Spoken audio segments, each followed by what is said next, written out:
Этот выпуск будет очень полезен для новичков, потому что я буду разбирать работы мастеров реальных. Я еще пока не знаю, что мне приготовила команда, какие работы я буду вам либо хвалить, либо критиковать. Поэтому он будет очень полезен как опытным мастерам, так и особенно новичкам. Почему я это делаю? Потому что меня зовут Елена Нечаева, я создатель и владелец сети студий перманентного макияжа, сети школ, и я точно знаю, что должно быть на лице клиента, а чего быть не должно. И я сейчас вам скажу свое очень экспертное мнение на эту тему.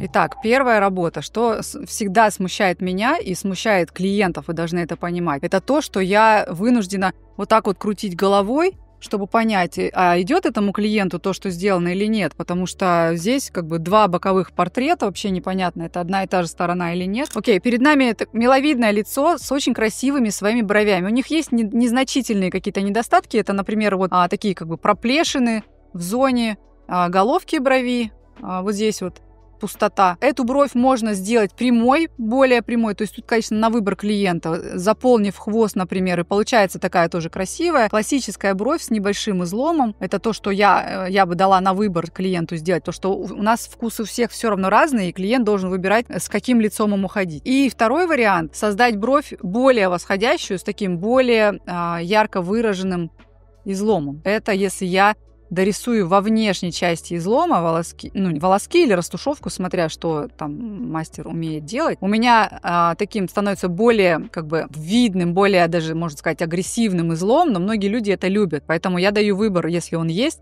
и я уравновешиваю хвост немножко по нижней части его, чтобы он был такой пропорциональный относительно тела брови. Вот такой вариант изменения. И если это делается растушевкой, я закрываю нижнюю зону мягкой дымкой, потому что мне здесь не особенно нужны какие-то четкие границы, я их не люблю. Можно поиграть с формой головки, можно немножко вот дымкой. Там все равно есть пушковые волоски, сделать ее такую, удлинить в районе головки, не такую как бы вертикальную, потому что она смотрится вертикальной сейчас. Смотрите, я накидала дымкой форму, а теперь я бы хотела, если бы я работала в растушевке, вот эту вот зону уплотнить, усилить в середине, чтобы дымка оставалась только по нижнему краю брови, буквально там миллиметр, потому что эти брови сами по себе, они контрастные и рельефные относительно кожи лица. Тут прекрасная кожа, плотная такая, ровная, без всяких прыщей. Брови яркие, контрастные. Контрастная вообще, в принципе, внешность. Это значит, что границы могут быть более яркими, скажем так. Но все равно я против абсолютно четких линий. И тут мы создаем форму новую и меняем ее не кисло. И мы закрываем пробелы. То есть вот я работаю в верхней части брови, дорисовывая излом, но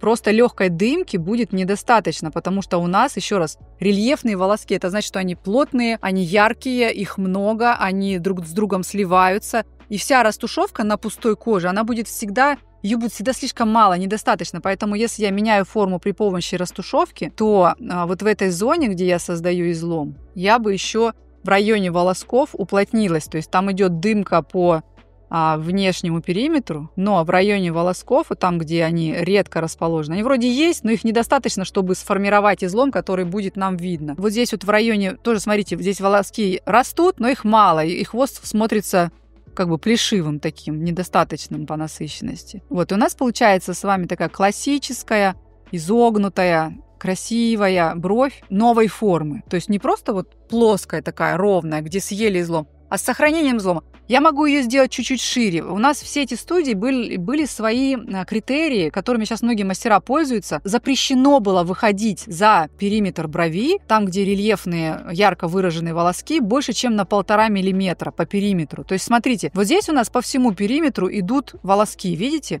Их можно сохранить, и можно сделать линию более ровной, их убрав. Это по желанию клиента все делается. И это все опять возвращаемся к эскизу, который мы отрисовываем так, чтобы клиент себя увидел, свое лицо он его увидел. С рамочками он этого никогда не увидит, а та бровь нарисована 100% нитками и рамками. То есть я бы здесь еще дала выбор, вот, например, вот настолько эту бровь расширить, смотрите, по нижней части. Потому что есть возможность, растут свои волоски, и некоторые люди хотят широкие брови, более такие видные, чтобы акцент там переместился от носа, например, крупного, да, у кого-то такая задача, такой запрос, к глазам большим и бровям. Там кто-то хочет акцент переместить к губам, чтобы там доминанта была. Вообще хорошо, когда в лице одна какая-то доминанта, и почти всегда это все-таки зона глаз, на мой взгляд, не губы. То есть смотрите, насколько другая форма может быть относительно той брови, которую я не трогала. Тут же совсем другая картина. Тут усиленно утяжелена головка за счет того, что зачем-то вышли по периметру сверху нее, вот эту грязь создали. Все еще какой-то очень короткий, незначительный, куцый, острый хвост, которого недостаточно для этих бровей, для этого лица. Потому что если лицо развернуть анфас, эта бровь будет коротковата,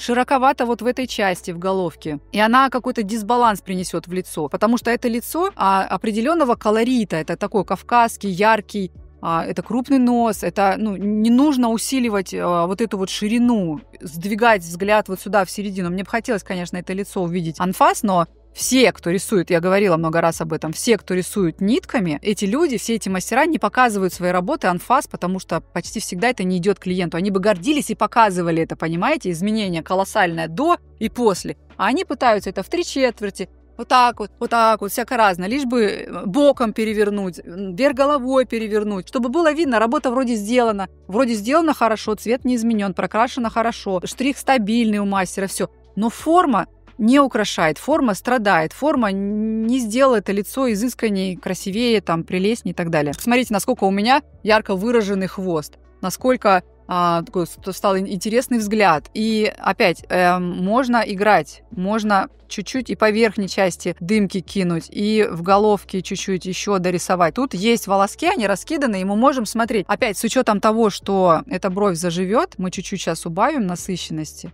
она становится легче, становятся видны свои волоски на фоне прокраса, но все равно как бы я дала фон, и появилась новая красивая изящная форма, которая украшает это лицо, которая от крупного носа отвлекает взгляд, уводит кверху, делает более раскрытым и более как бы благородным. Вот что мне нравится всегда, когда какое-то изящество, благородство в лице появляется. Вот эти пиявки, которые всем рисуют, прямая линия, я могу тут же на этом лице сейчас прорисовать, то есть то, что там сделано. Хвост она не убирала, она прокрасила вот это.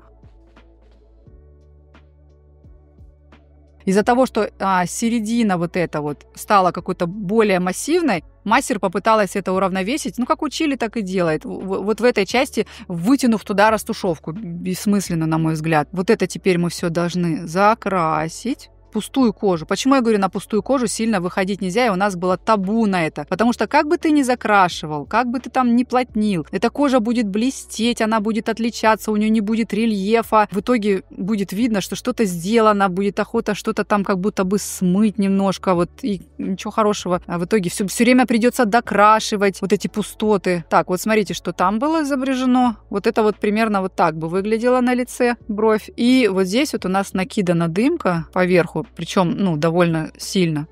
Помните, да? Можно ее глянуть. Смотрите, насколько. Прям не кисло, я бы сказала. Но оно такое прозрачное, что оно как бы погоды не делает, просто смотрится какой-то недокрашенностью, какой-то как бы грязючкой. Вот такая бровь у нас там нарисована.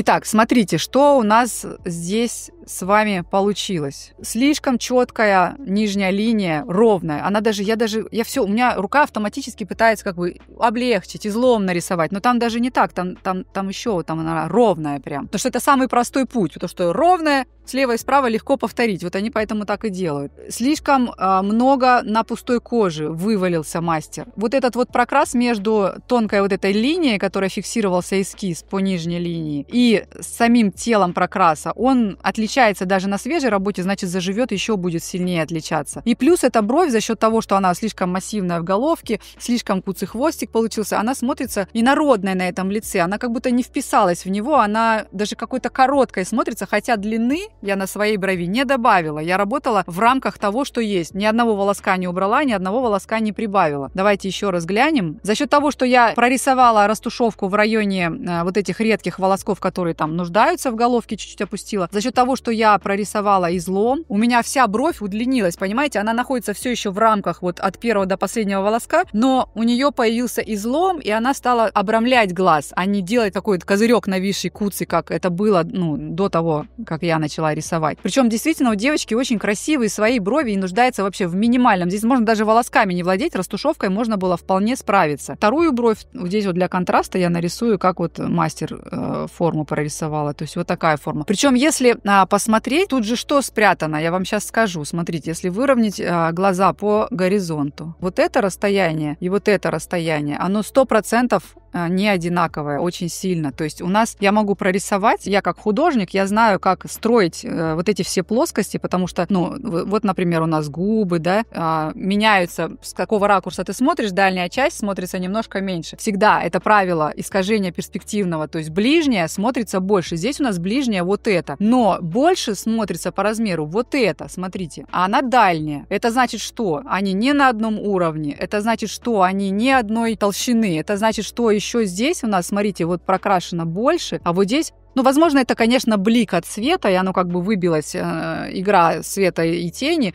и у них ширина как бы условно одинаковая, но они явно находятся не на одном расстоянии от глаз. У меня так очень сильное такое ощущение. Покажите мне эту работу прямо, и я извинюсь, если я была не права. Но я вот вижу вот по всем вот этим вот как бы обрубовкам, когда ты строишь лицо, та дальняя бровь, она более массивная. И именно поэтому лицо сфотографировано практически в полоборота. И не показано, как лицо изменилось и насколько симметрично то, что сделано. Когда есть чем хвастаться, люди хвастаются. Если здесь не хвастаются, а в Инстаграм выставляются лучшие работы всегда, значит, здесь есть что скрывать, понимаете? Это мое, оспорьте. То есть я, по-моему, очень логична в этом. И если вот вы хотите научиться правильно после моего разбора и вообще, в принципе, в описании к этому видео будет ссылка на мое обучение, потому что женщин нужно украшать.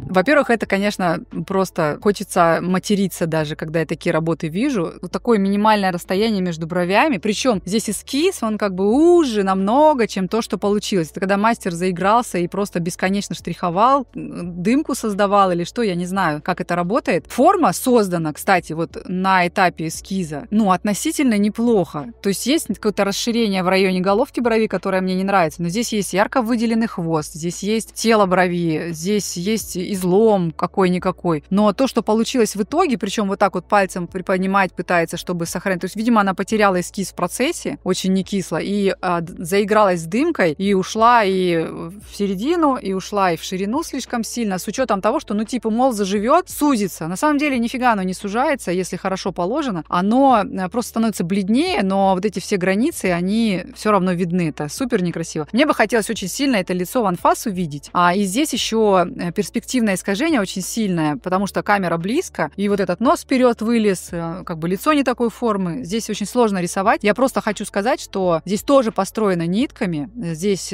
была разлиновка, здесь четкая нижняя граница, которая давит на глаз. Просто на фоне этих бровей пропали глаза. А вообще у нас глаза — зеркало души, глаза воспевали поэты, в глазах все мысли, все выражения, все такое. Как бы акцент у нас всегда должен быть на глазах. Красота вся в глазах у человека в лице. А здесь мастер так хотел сильно выпятить свою работу, что вся красота в бровях теперь. И живет этот человек где-то с этими бровями. Я надеюсь, это не органика, потому что это удалить будет сложно. Там будет оранжевый остаток. Если это сделано минералами, еще куда ни шло.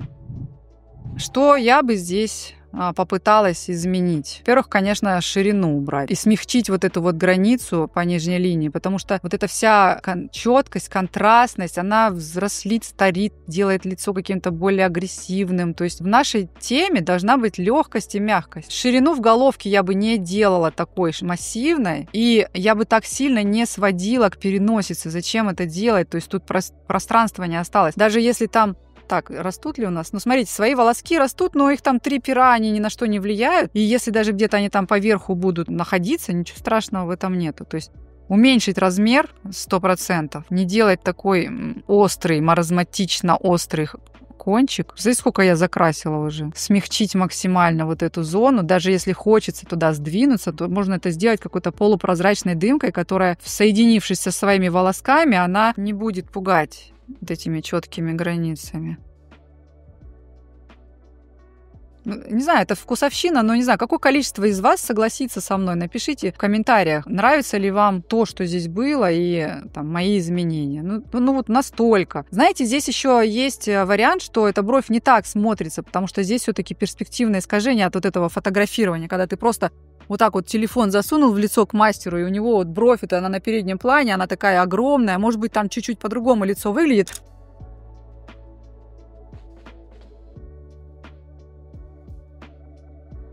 Видно, да, сколько стёрки тут понадобилось, чтобы бровь перестала быть такой жуткой. Заметьте, кстати, как пропорции работают. Когда я утоньшила тело брови, хвост начал казаться слишком длинным. То есть я бы его, может быть, чуть-чуть тоже изменила. Это все надо делать на фотографии анфас и в качественном фотографировании, потому что вот такие работы, они абсолютно не информативны ни для клиентов, ни для студентов, которые хотят потом научиться. Здесь можно было бы сказать, что «О, какая классная растушевка», но вы же все видите, какая здесь, классная обработка фотографии. Здесь дофига обработки на коже. То есть здесь, хотя, казалось бы, мастер оставил красноту, но здесь обработана очень кожа лица. И автоматически на таких работах я говорю, что я не верю. Вот здесь, кстати, особенно прикольно видно, смотрите, на свету, где засвет лег на кожу, это будет видно постоянно в жизни. То есть вот они, волоски. А вот это в 2 раза увеличенная толщина, где уже волоски не растут, это кожа лба. Это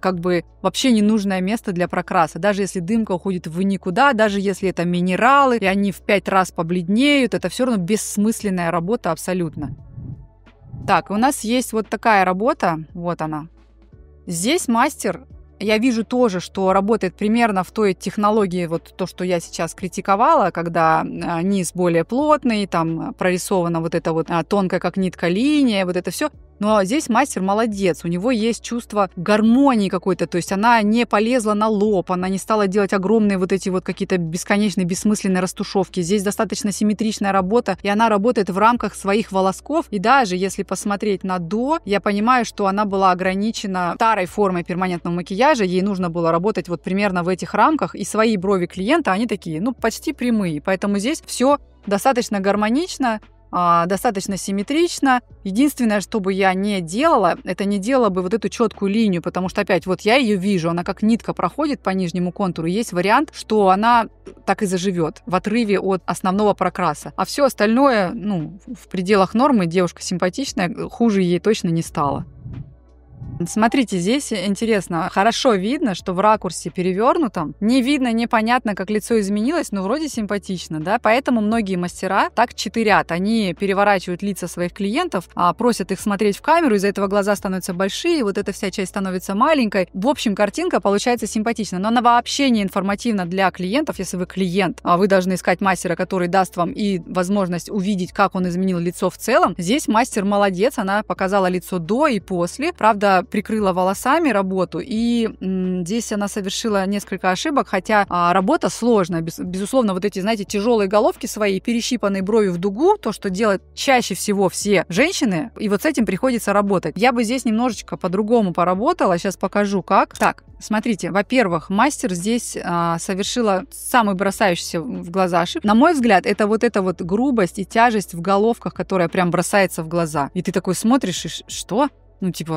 Формы толком не видно, а вот здесь вот эти вот пятнышки такие, знаете, как бывает у собачек, бывает бровей нет, а вот здесь такие квадратики, треугольнички такие, и они ими шевелят. И вот здесь вот примерно так и заживет, потому что на самом деле свои пучки яркие, а мастер там еще и поковырялась долго и положила туда много цвета. И вот эта вот зона, она приживется слабо, а вот эта зона, она хорошо приживется еще и потому, что там еще и свои пучки есть. И здесь такая сложная игра была бы в исправлении, то есть вообще не трогать, не усиливать головки, потому что они находятся в хорошем месте, они симметричны, они не нуждаются в каком-то исправлении. Мне хочется здесь немножечко перераспределить ширину от головок в тело, увести вот сюда, то есть видите, вот здесь вот закрасить, в излом прорисовать, и, соответственно, сразу на контрасте хвост пропадает, но лицо крупное, глаза большие, нарощенные ресницы, все диктует то, что и брови должны помассивнее быть. И вот если отодвинуть вот эти волосы, то здесь будет еще большое пространство, и оно будет пустым. И я думаю, что именно здесь это мастер и волосами пыталась прикрыть, потому что ее брови, скорее всего, где-то вот здесь заканчиваются. И этого недостаточно для таких больших глаз, для такой яркой внешности. Поэтому то, что я увеличиваю тело брови, автоматически я сделала бы хвост шире и длиннее, потому что, все знают эти примеры, бровь должна заканчиваться примерно вот где уголок глаза, уголок носа, Это очень относительно, мы еще смотрим на рост своих волосков и так далее, но здесь своих хвостов практически нету, поэтому можно было бы на это ориентироваться. И если вот это все убрать, то, что я нарисовала, и нарисовать нормальным цветом, тут есть несколько тонкостей. Во-первых, не усиливать головки, да, что здесь сделала мастер. Вот они яркие, достаточно графичными стали из-за прокраса. То есть это опять ошибки в построении форм. Дорисовать ширину, достроить бровь, сделать ее более восходящей, утолстить ее и перенести акцент, который отвлечет нас от головки. Вот сюда увести насыщенность. И тогда головка на фоне вот этой новой насыщенности, мы ее не трогали, не прореживали, ничего с ней не делали, но она перестала быть видимой. Стала такой мягкой, натуральной, сидящей на месте, все. Я ничего не рисовала. Если уж там совсем, знаете, до идеала доводить, то можно здесь вот где-то чуть-чуть дорисовать каких-то рыхлых волосков или дымку дать, очень легкую, незаметную, чтобы создать прям вообще идеальную форму головки брови. Тем более, что у нас здесь широкая переносица, и она позволяет выдвинуться сюда. Вот если работа, которую я до этого разбирала, где просто вообще в ненужном с тонким носом вот такие супер широкие и близко посаженные головки созданы, вот здесь лицо позволяет это сделать, ну, то есть сдвинуть немножко к середине. Соответственно, с другой стороны то же самое. Я уравновешиваю тело брови, я дорисовываю, бровь делаю восходящей, лицо крупное, плоское, в плане, я имею в виду, на нем будет просто сказка рисовать, любые изломы, все будет видно, потому что иногда бывают такие сложности, когда лицо худое, и скелетизация начинается, и вот этот висок, он проваленный, и что бы ты ни нарисовал, это не видно, оно за углом. Здесь лицо открытое, и на нем все что угодно можно нарисовать, и будет красиво.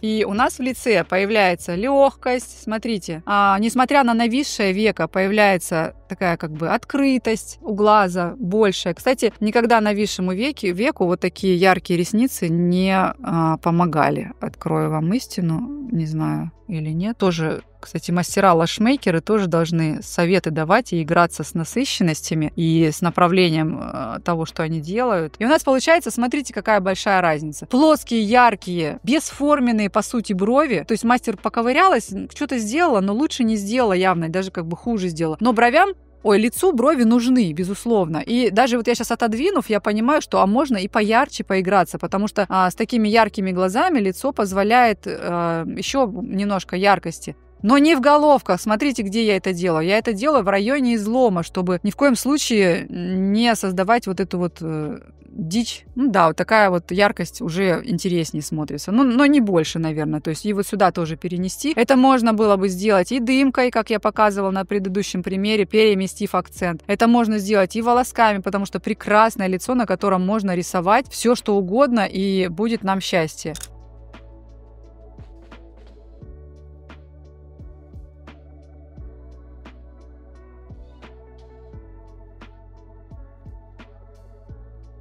И, наверное, кстати, не такие черные ресницы, потому что они, если их уменьшить, то глаз становится прям меньше, а глаза красивые, большие. Но по бровям, вот вы поняли, да, классическая, простая форма. Всегда я учу строить вот этими прямыми линиями, создавать излом, уводить, приподнимать, делать более изящным лицо. И если вот так волосы отодвинуть, то будет логическое завершение для этих больших глаз у бровей. А у этих не будет, потому что они идут вот так как-то прямо.